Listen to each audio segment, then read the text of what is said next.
As principais notícias do Brasil e do mundo. Política, esportes. Informação com a credibilidade do maior jornal do país. Estadão Notícias. Olá, tudo bem com você? Eu sou Raíssen Abac e está começando a partir de agora mais uma edição do Estadão Notícias, nosso podcast com análises, entrevistas e informações sobre os temas mais importantes do momento no Brasil e no mundo. O programa de hoje traz uma análise das perspectivas para os últimos 8 meses do governo do presidente Michel Temer, em meio a uma intensa e ainda imprevisível campanha eleitoral. O cientista político e professor da USP, José Álvaro Moisés, aponta alguns avanços na economia, mas ressalta erros políticos que fazem o governo correr o risco de uma paralisia.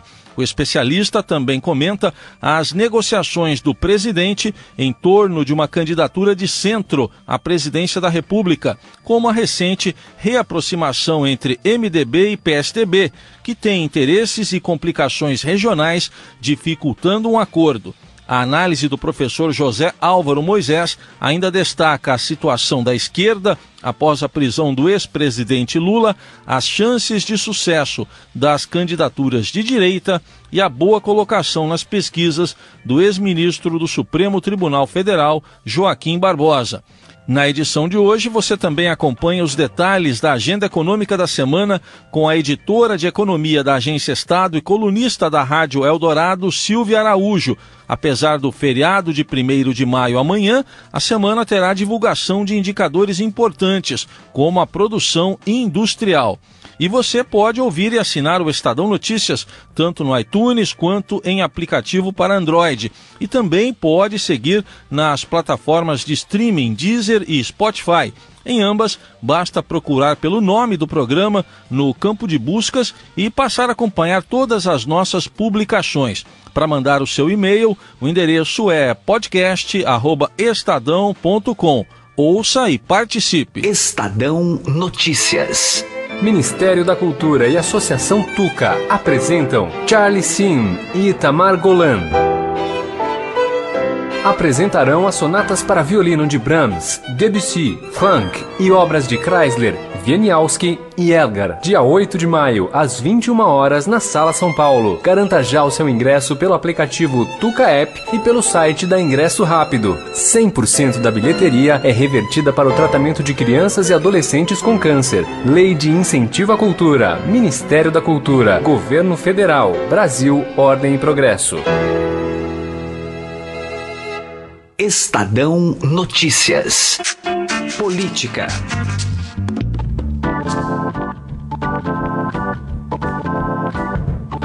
O governo do presidente Michel Temer tem ainda 8 meses pela frente, num cenário ainda de recuperação lenta da economia e de eleições presidenciais. O que resta, então, a esse governo, além do próprio tempo, que é de apenas 8 meses? Estamos aqui no nosso estúdio para falar sobre esse assunto com o cientista político e professor da Universidade de São Paulo, José Álvaro Moisés. Professor, obrigado pela presença aqui. Bom dia. Bom, o que o senhor vê, assim, de um futuro próximo aí nesses 8 meses do governo Temer? O que resta ainda para o presidente? Essa é uma boa questão, porque o governo, de certa maneira, tem uma preocupação permanente do presidente de assegurar o legado do que ele fez. Agora, esse legado tem, para dizer o mínimo, e para não ser muito duro na crítica, o legado tem duas faces, né? Tem uma face econômica, de algumas medidas que, de alguma maneira, retomaram a possibilidade de crescimento. Eu diria que, particularmente, controle da inflação e a taxa de juros, a baixa taxa de juros, não é? Que foram feitos pelo presidente do Banco Central. Agora, do ponto de vista político, não tem correspondência do legado econômico, porque foi um desastre em vários sentidos. O presidente está próximo de uma terceira denúncia contra ele em relação a práticas que são designadas como práticas de corrupção, né? E o governo está caminhando para uma paralisia progressiva. Veja que o que aconteceu com a medida provisória da reforma trabalhista é típico, quer dizer, não é apenas que o governo, num determinado momento, tomou a decisão de fazer a intervenção militar no Rio de Janeiro, por razões de segurança, e com isso não pode votar a reforma da Previdência. Que ele sabia que se fosse votar a reforma da Previdência não ia alcançar os votos necessários. Assim como no caso da medida provisória da reforma trabalhista, fez a reforma e não conseguiu manter suficiente apoio no Congresso para aprovar a medida provisória. Então nós estamos numa situação que você começa a ficar disfuncional. Eu, alguns meses atrás, na verdade mais de 6 meses atrás, eu fiz numa entrevista uma crítica sugerindo que talvez o governo estivesse caminhando para um padrão de sarneização, né? Bom, fui muito criticado por algumas pessoas que apoiam o governo na época, dizendo, não tem sarneização nenhuma, o governo tá ótimo, está ativo e tal. Não é o que o cenário está demonstrando. Eu acho que a tendência vai ser do governo cada vez mais ficar capturado por uma suposta base de apoio do que teve nos outros 2 casos. Agora, você veja, um governo que substituiu um outro que sofreu um processo de impeachment e que, portanto, nesta transição criou uma enorme expectativa de que pudesse recuperar a dignidade da política, a relação com os eleitores, de repente tem uma sucessão de denúncias, não apenas dos seus ministros, de vários dos seus ministros importantes, alguns dos quais, inclusive, já saíram do governo por causa das denúncias, né? Mas tem denúncias contra ele. Então, isso não ajuda de forma alguma, não estabeleceu a conexão com a sociedade no sentido de recuperar a imagem do Estado, do papel do Estado, da política brasileira e a imagem do governo, que está muito, digamos, combalida, né? Essa sensação de paralisia que o senhor bem retratou, o senhor acha que ela poderia mudar, por exemplo, se houvesse uma candidatura do presidente Michel Temer? Ele necessariamente teria que agir de um outro modo, talvez? Mudaria alguma coisa? Olha, francamente falando, eu não acredito na candidatura nem do Michel Temer, nem do Henrique Meirelles. Quer dizer, não é só o fato de que eles estão com um índice de popularidade muito baixo. No caso do Henrique Meirelles, ele é muito pouco conhecido, apesar de ter sido competente, na minha opinião, na condução da política econômica, né? Muito mais competente do que o presidente na condução política. Agora, os dois estão muito...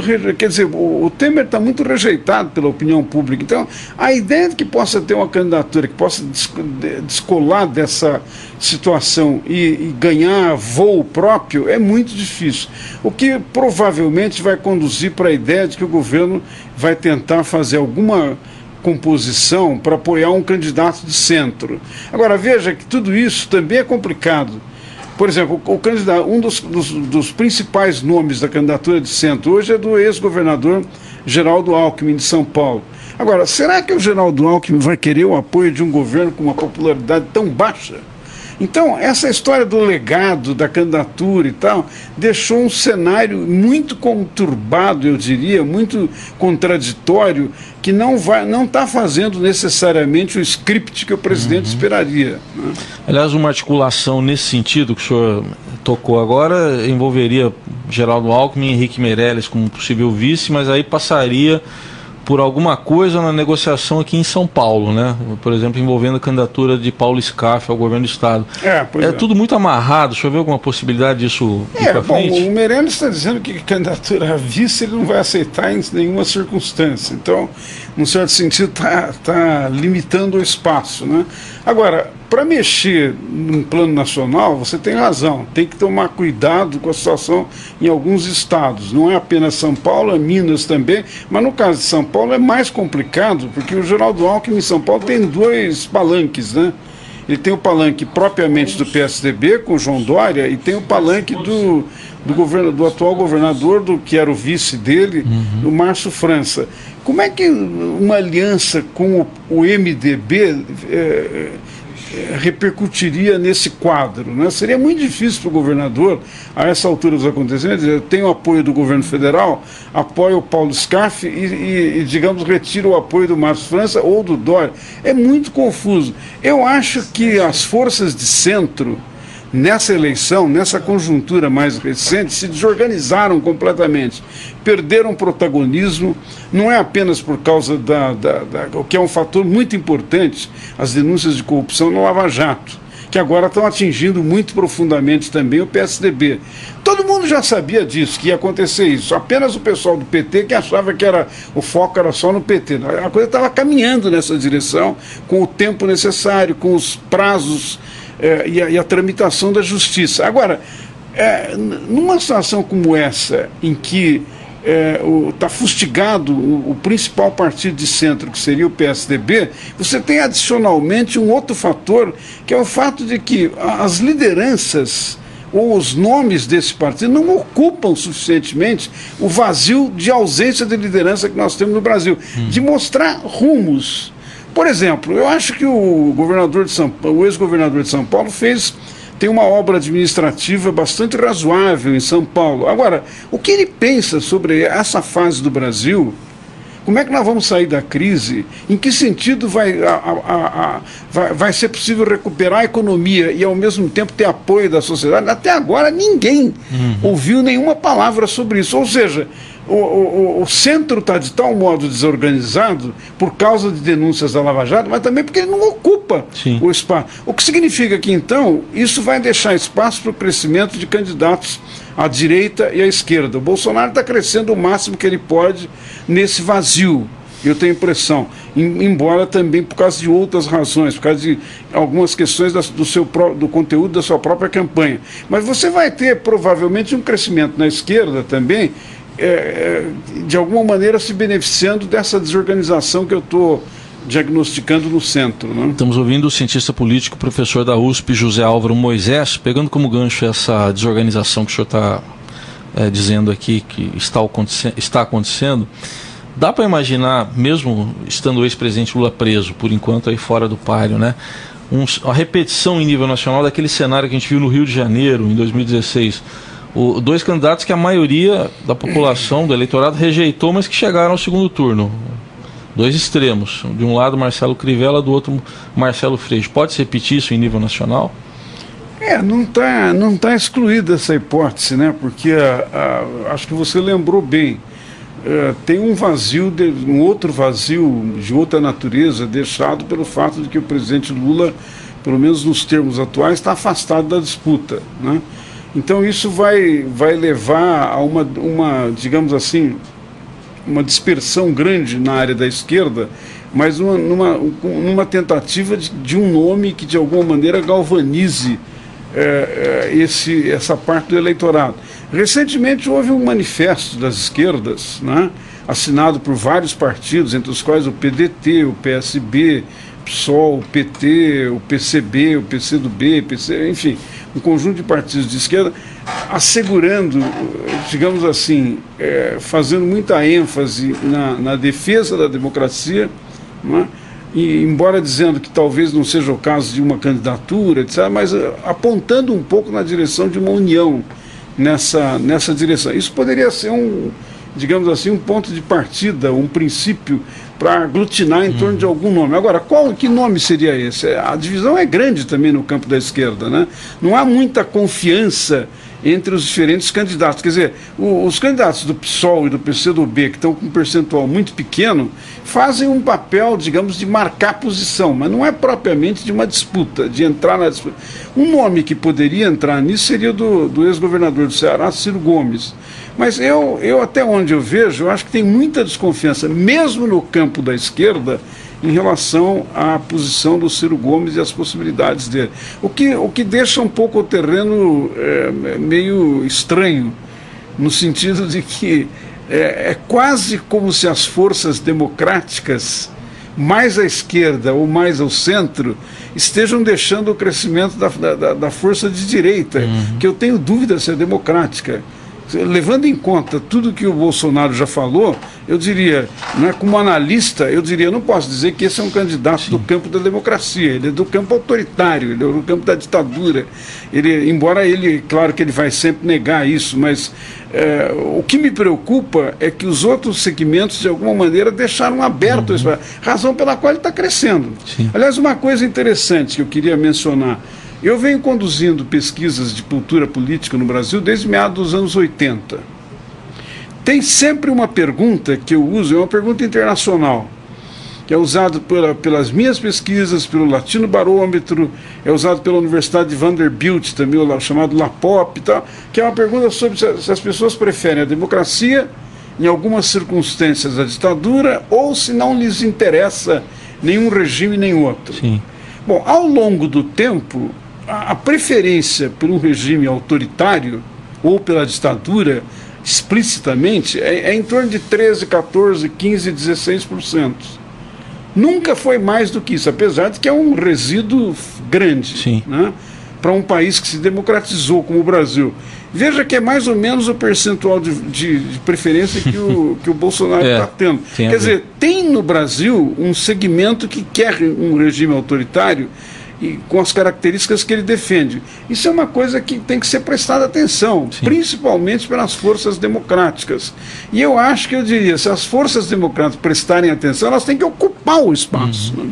Aliás, então, para a gente concluir, professor, nesse cenário que o senhor apresenta, onde é que entraria e de que forma entraria o ex-ministro Supremo Joaquim Barbosa, que está aparecendo aí com algo em torno de 10% nas pesquisas, mas que não sabe ainda se será candidato?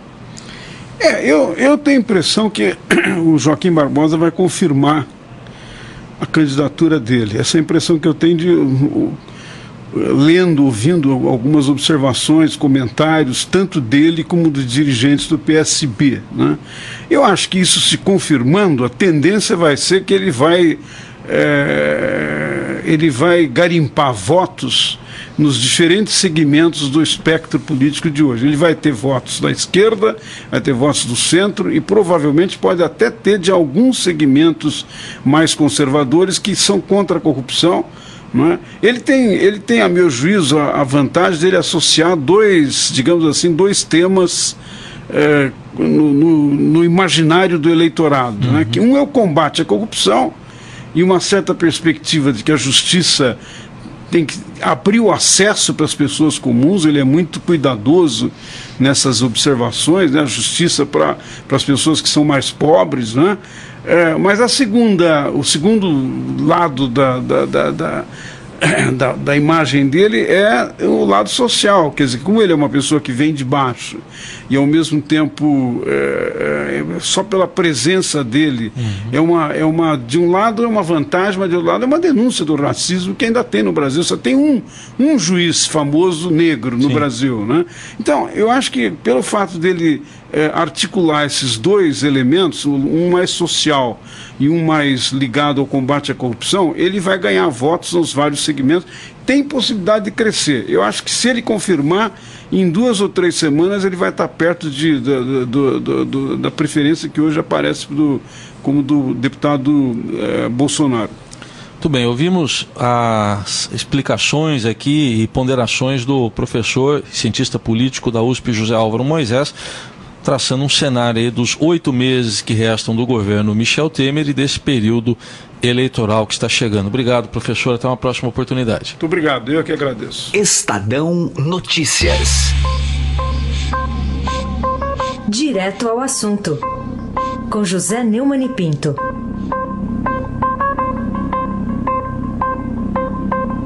Um imbecil, seja de direita ou seja de esquerda, seja fascista, querendo causar estragos, seja petista, querendo criar mártires, passou por fora do acampamento dos apoiadores de Lula em Curitiba e mandou bala. Uma mulher ficou ferida e um outro tiro pegou de raspão um manifestante. É claro que o autor desse atentado, seja de direita ou seja de esquerda, é o principal responsável pelo absurdo dele. Da mesma forma que o autor do atentado à bala no ônibus, também no Paraná, na caravana do Lula antes de ser preso. Nesse caso, o governador era Beto Richa, do PSDB. No outro caso, a sua vice, que assumiu, Cida Borghetti.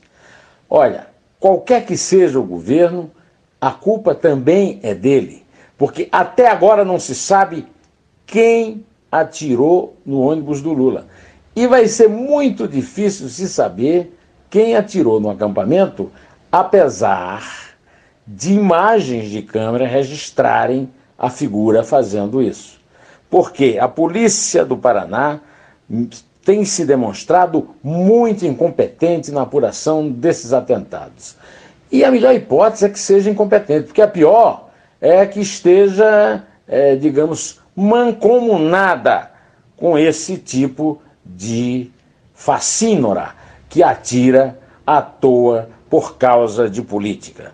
A guerra está grande na política, as pessoas não se entendem mais, mas nada justifica esse crime, que é um tiro entre os olhos do Estado de Direito e que conta com a cumplicidade de governos e polícias incompetentes num Estado que não é tão pobre assim que é o Paraná. José Neumann e Pinto, direto ao assunto. Estadão Notícias. Economia. Hora de conferir a agenda econômica da semana, que tem feriado aí, com a Silvia Araújo. Tudo bem, Silvia? Oi, Heisen, tudo bem? Vamos começar com o PIB, porque segunda-feira, apesar de estar no meio do feriado, né? Bancos abrem, né? Tudo, né?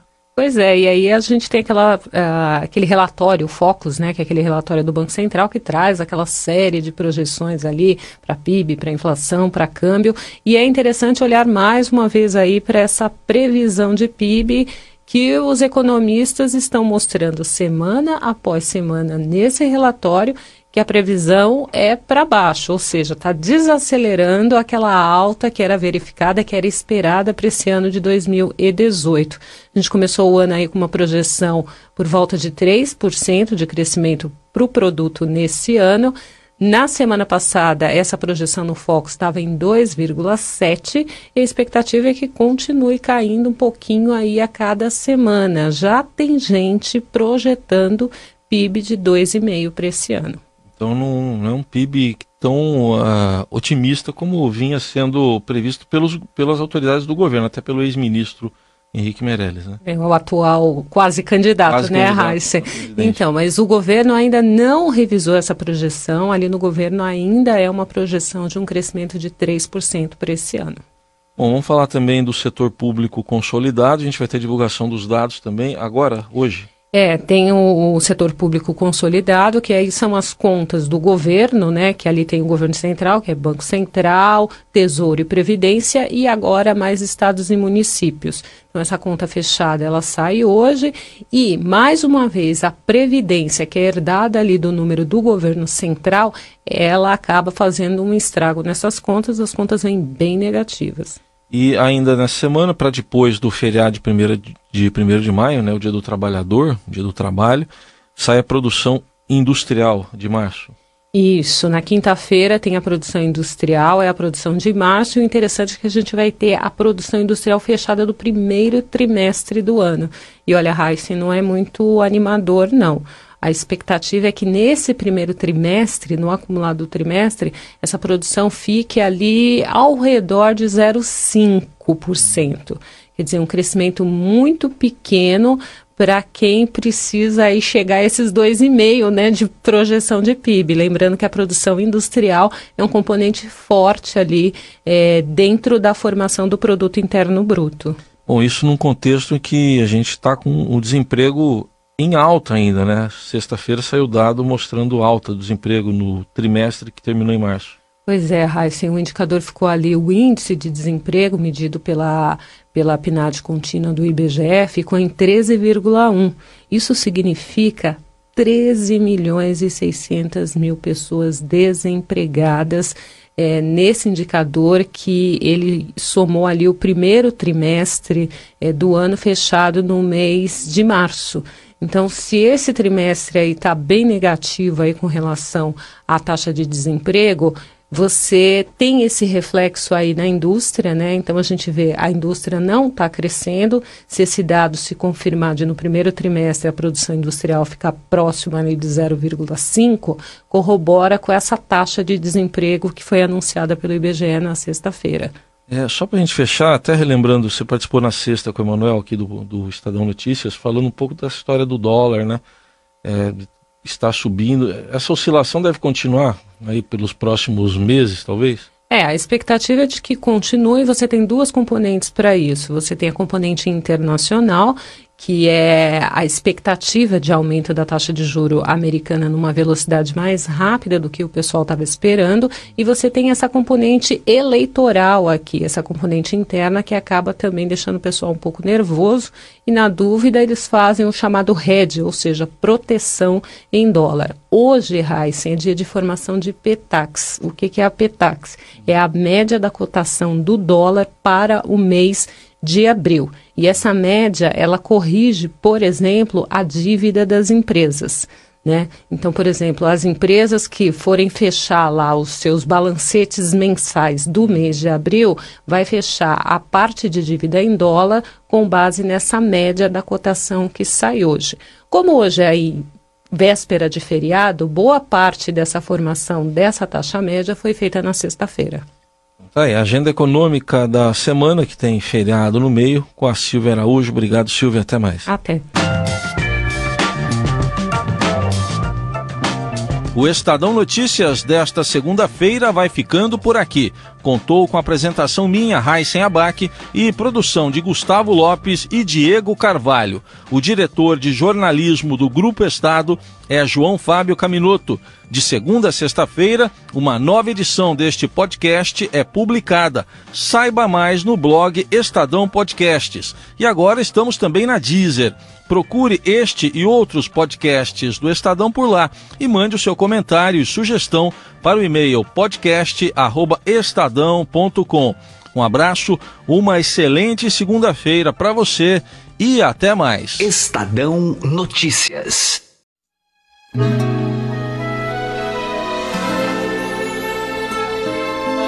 O brasileiro gosta tanto da verdade, e a verdade está aí pra quem quer ver. Mude o caminho, conserte o país da gente, resgate os sonhos e deixe o Brasil crescer. Aperte a mão do Geraldo, minha gente, e conheço um brasileiro de valor, um cara inteligente, de bom coração, ele é um vencedor. Quem conhece sabe que ele fala e faz, quem acreditou nunca se enganou. Então pense direito, o Brasil tem jeito, é Geraldo, sim senhor.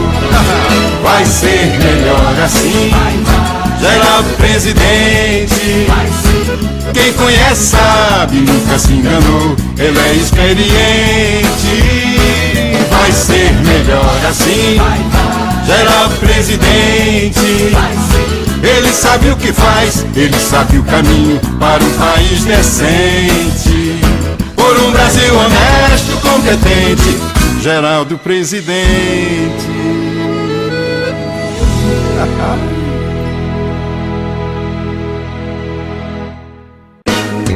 Tô com Geraldo porque vi que a gente boa é cara limpa, sangue bom, boa pessoa.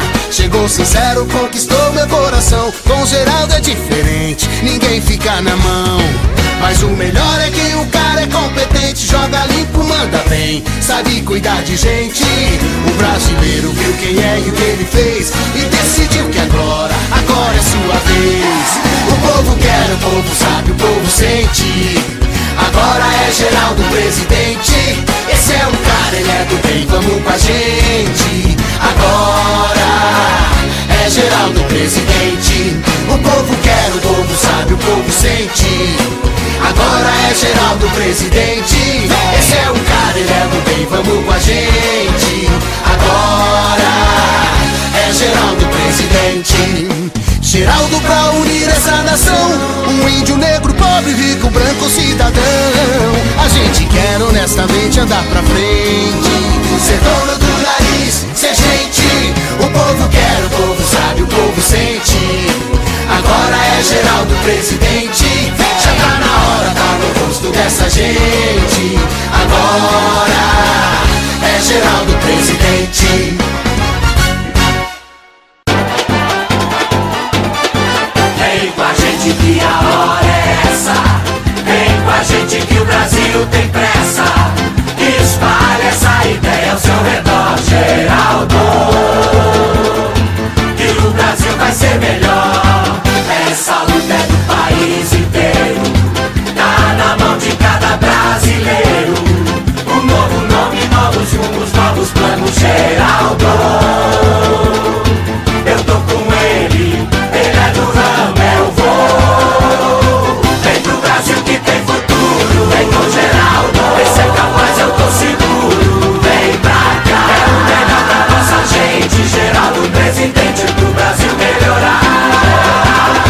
Vem pro Brasil que tem futuro, vem com Geraldo. Esse é capaz, eu tô seguro. Vem pra cá, é o melhor pra nossa gente. Geraldo, presidente pro Brasil melhorar. Por um Brasil decente. Nós somos a turma do Lula. A gente vive a nega. O mensalão, caixa 2 e o sanguessugas. A gente tá tentando escapar.